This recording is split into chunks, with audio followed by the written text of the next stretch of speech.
IT Insights InsurTalk. Interviews with insurance leaders about what matters to the industry. Hi, I'm Eva Banaś.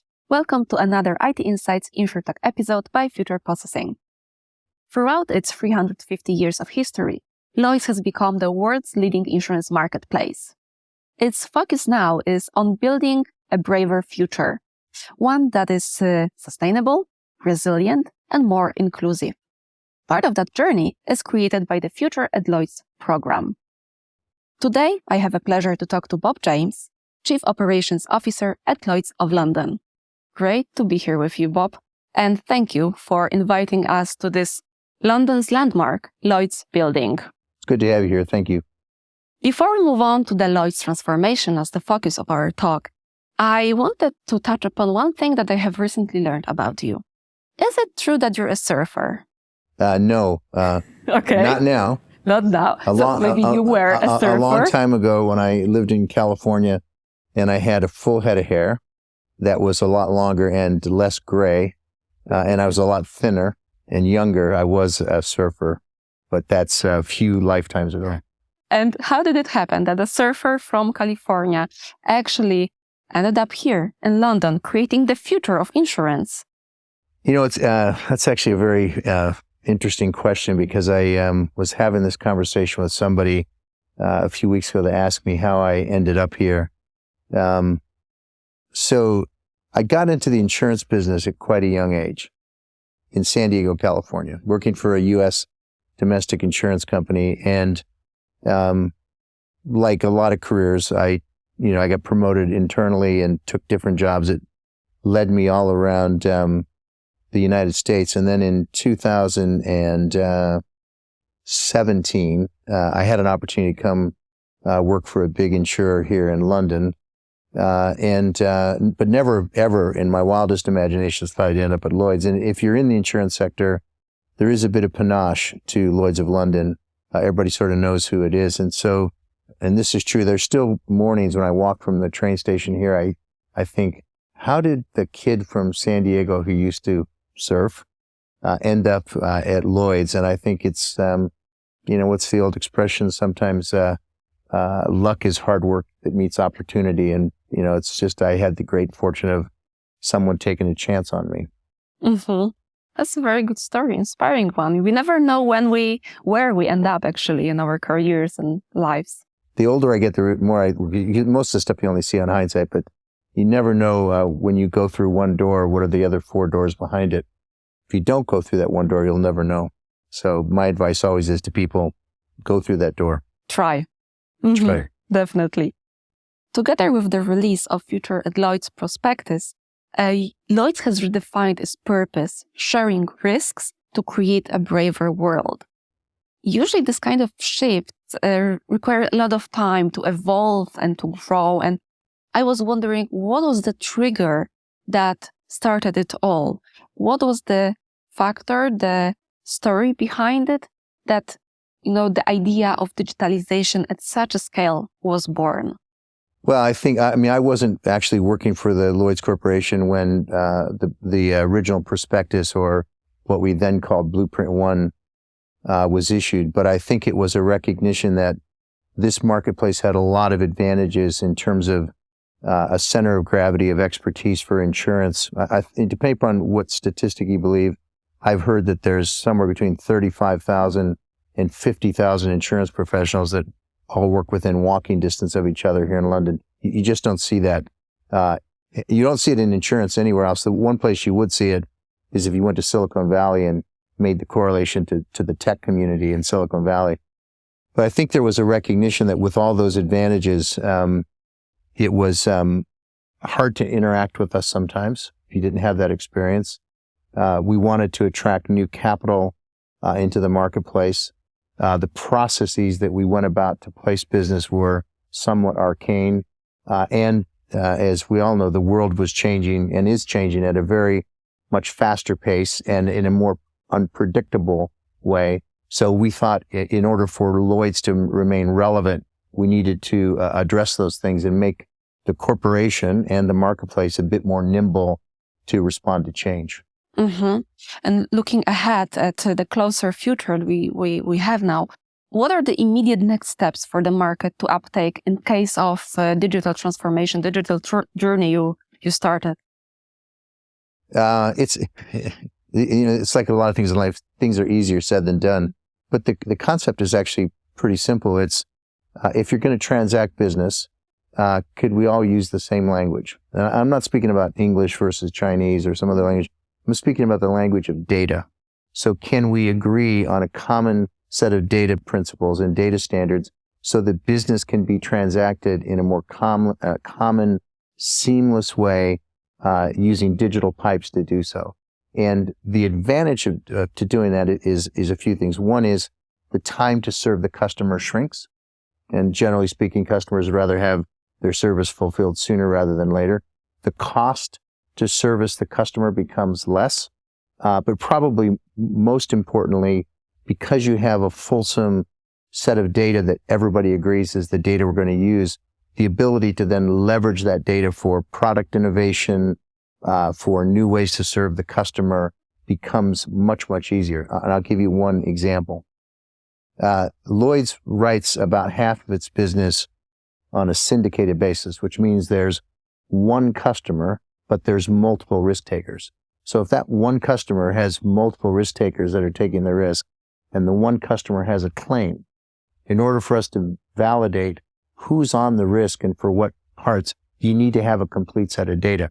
Without that, the ability to settle the claim, the claim still gets settled. It's just much more cumbersome, and it's probably a bit frustrating for the customer.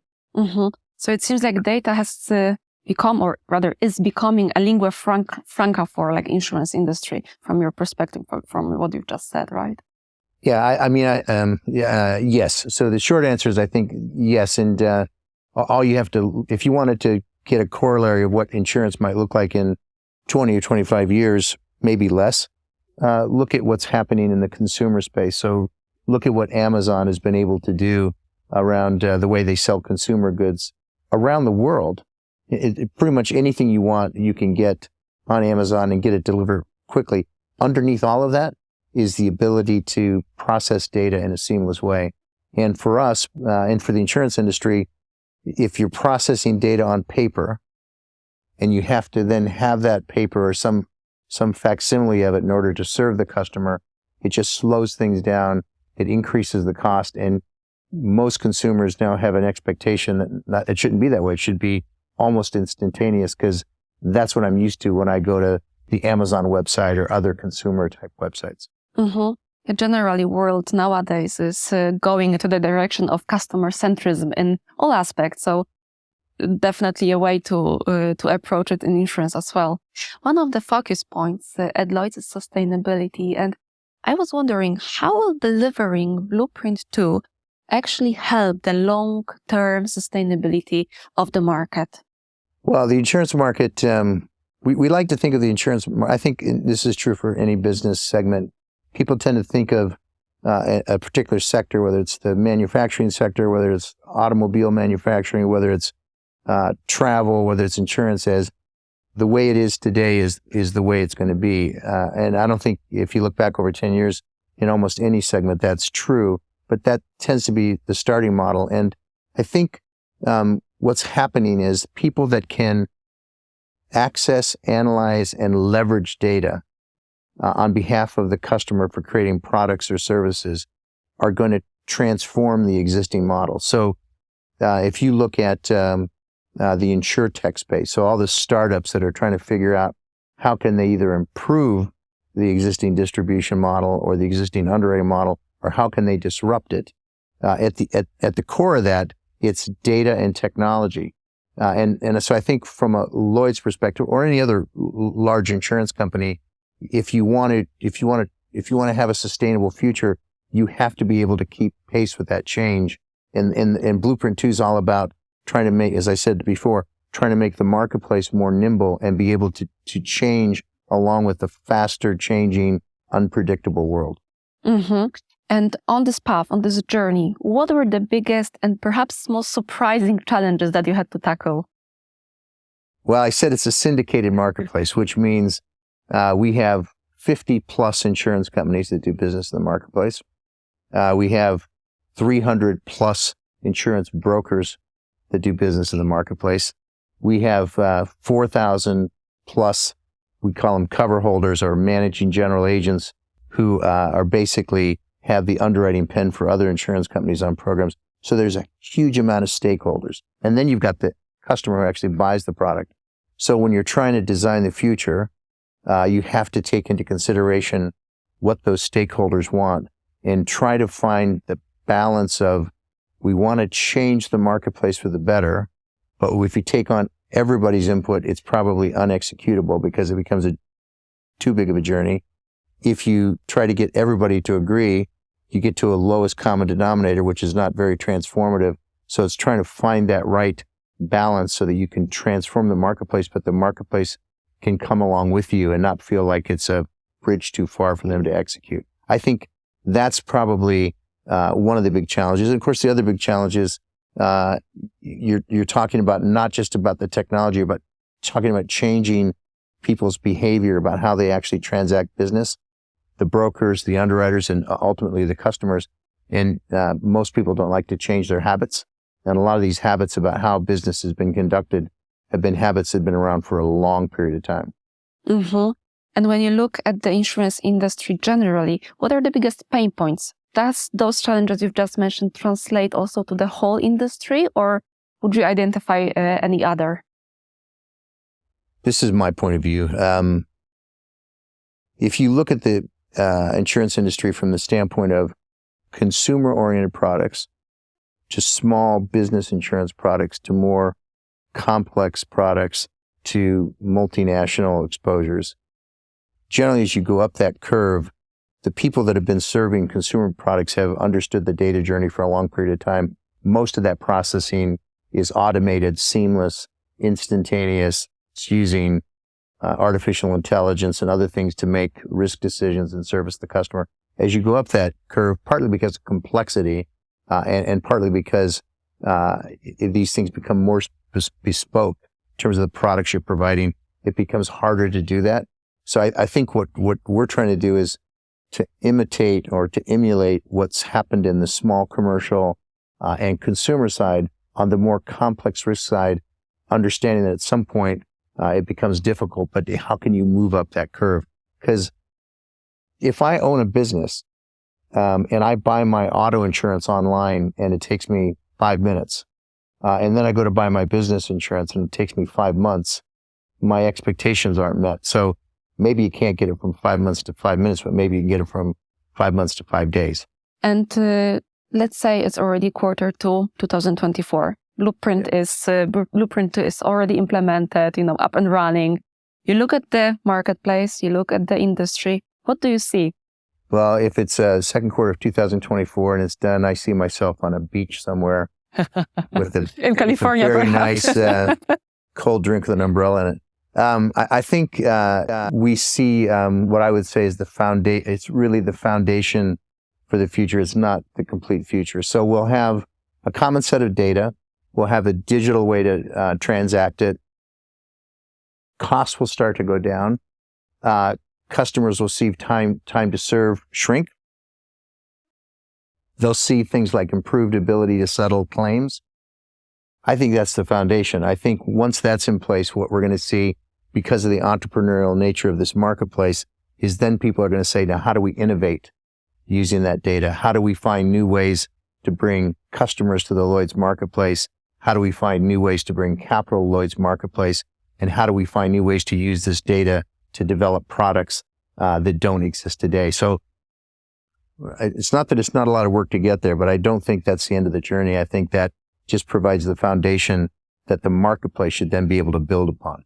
Mm-hmm. And looking at the marketplace, at the syndicates, what will be the next steps for them to actually fulfill the vision you've just outlined, and what will be the next steps after that? So they or their technology providers, it's probably a bit of a combination, will have to make sure that they can consume this common set of data that's going to be created by the brokers and that will be used during the placement process. The good news is that we are using a industry set of data standards through a firm called Accord. So it's not like we've created something bespoke for the London insurance market, but they'll need to be able to consume them, those on their own systems, which I think will make their processes a bit more efficient in terms of the amount of labor it takes to get that done. And then once they have that data in their systems, along with the other data that they're already collecting, it's, I know I've probably said this several times, but it's, well, what are we going to do with this data to make better risk decisions, to better serve the customer, to figure out new ways to get business into our syndicate, and to come up with new product innovation. And I'll give you an example that I find fascinating. It's not directly related to Blueprint 2, but I went to a meeting probably about 9 months ago now, and this gentleman shows up, and he's carrying a 5-foot long PVC plastic pipe with a cap on both ends and holes in the bottom of it. And I met him. I said, "What's that?" And he said, "This is a insurance product." I said, "What do you mean by that?" He said, "Well, inside of this pipe are 3 things: a float goes up and down, that's connected to some electronics that knows how much it went up and down, that's connected to a cellular modem that takes that movement and sends it to a central service to capture how much the float went up and down." I said, "Well, okay, but what does that really mean in practical reality?" So we go into factories or people's homes or people's businesses, and we put these around the piece of property. And if there's a flood, we know, was it 5 inches of water? Was it 2 feet of water? And we pay out based upon the depth of the water. That's a product that didn't exist. And it's not because of Blueprint 2, but it's because the combination of technology, data, and innovation. And I think that's what we're going to see as Blueprint 2 comes to a conclusion. It's like this holy trio for the future of insurance, probably. Yeah, which I think you see in other segments as well. And looking at the situation now, what excites you the most about the marketplace? Well, I used to be, in most of my career, I was a customer to Lloyd's, where I would come here to buy reinsurance, which is insurance that insurance companies buy to protect their own balance sheet, or where I was looking for capacity as a broker. So I was sort of a customer of the marketplace. The thing that I always found fascinating about this marketplace, like if you go down to our underwriting floor, is the fact that I could walk around with a London broker and take a very complex set of risks and get a lot of people to be willing to sign up for it. And there's some underlying entrepreneurialism in this marketplace, and I'm not trying to pick on any other marketplace or any other insurance company, that is probably unique to the London insurance market. Like I think, for example, we wrote the first cyber policy at Lloyd's. We found a way to insure vaccines as they were being transmitted around the world by COVID by using some technology and data. I don't, because it sounds trite to say entrepreneurial, but the entrepreneurial nature of 50 plus insurance companies, 300 brokers, 4,000 cover holders who are trying to serve a set of customers is something that you don't see in the insurance sector, I don't think, anywhere else in the world. Mm-hmm. I think this is exactly what makes this marketplace, so unique and special. Yes. In the world, actually. Thank you, Bob, for sharing your insights with us today. And thank you, our audience, for listening to yet another IT Insights InsurTalk episode by Future Processing. See you next time. IT Insights talks on business and IT challenges with tech leaders. Visit us at itinsights.tech and dive into our podcasts, webinars, and events.